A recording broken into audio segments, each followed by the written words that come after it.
పునర్విభజన దశగా కేంద్ర ప్రభుత్వం చేస్తున్న ప్రయత్నాలు, అనుసరించబోయే విధానాలు, విధి విధానాలు, రాష్ట్ర ప్రభుత్వాలతో పారదర్శకమైన సంప్రదింపులు లేకుండా జరుగుతున్న కసరత్తుపై ఈ సభ తీవ్ర ఆందోళన వ్యక్తం చేస్తుంది.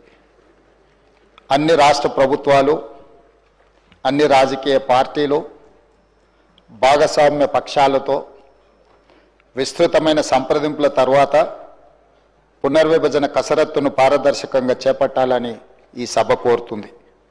కేంద్ర ప్రభుత్వం నిర్దేశించిన లక్ష్యాలకు అనుగుణంగా జనాభా నియంత్రణ కార్యక్రమాన్ని సమర్థవంతంగా అమలు చేసిన రాష్ట్రాలకు పునర్విభజన శాపంగా మారకూడదు. జాతీయ జనాభా స్థిరీకరణ ఉద్దేశంతో చేపట్టిన 42, 84 మరియు 87వ రాజ్యాంగ సవరణల లక్ష్యాలు ఇంకా నెరవేరలేదని చెప్పుకోవాలి.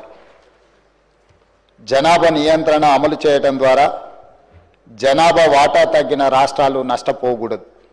అందుకే నియోజకవర్గాల పునర్విభజనకు జనాభా ఒక్కటే ప్రామాణికం కాకూడదు. పార్లమెంట్ సీట్ల సంఖ్యను యథాతథంగా కొనసాగించాలి.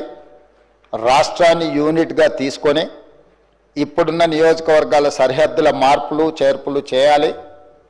నేతృత్వంలో తెలంగాణ రాష్ట్ర ప్రభుత్వం దీనికి సంబంధించి అన్ని రాజకీయ పార్టీలు, ప్రభుత్వాలు, ప్రజా సంఘాలతో సమావేశాన్ని ఏర్పాటు చేయబోతుంది. దానికి మీరు అందరూ రాండి. ఆ సమావేశంలో మనందరం కలిసి మన యొక్క ఆవేదనను, ఆలోచనను, భవిష్యత్తులో మనకు జరగబోయే నష్టాన్ని ఏ విధంగా పూడ్చుకోవాలనో, ఏ రకంగా కేంద్ర ప్రభుత్వంతో మనకు కావలసిన అంశాలను పరిష్కరించుకోవాలనో దానికి అందరూ సహకరించాలి.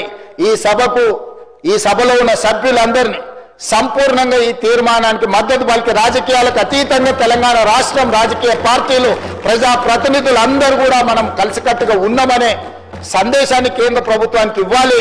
తమరి అనుమతితో వీళ్ళందరినీ కూడా దీన్ని ఆమోదించవలసిందిగా కోరుకుంటూ మీ దగ్గర సెలవు తీసుకుంటున్నాను అధ్యక్ష.